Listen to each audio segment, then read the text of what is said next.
tinanganan natin ang ating misyon bilang mga pag-asa ng bayan.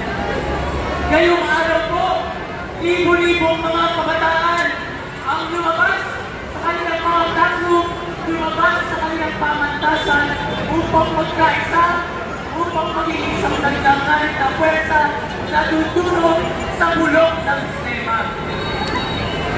Ngayon po, tawagin po natin ang mga kabataan na nandito. Nandito po ba ang mga taga-katipunan?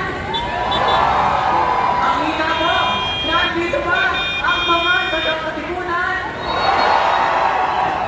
Magpapauli ba ang mga taga-Yuben?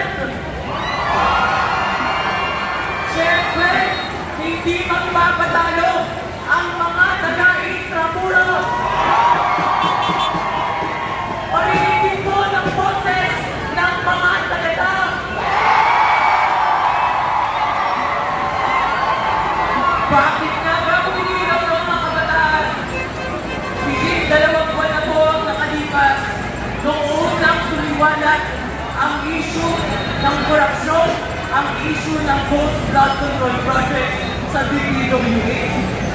Pero po, nung nagsimula ang laban na ito, ang mga kabataan ang nasa harap ng paglaban kontra korupsyon. Tama po ba? Yes, tama. Nakita po natin na marlibo-libo mga kabataan ang lumibas sa kanilang mga classroom. 17,000 po sa UP system.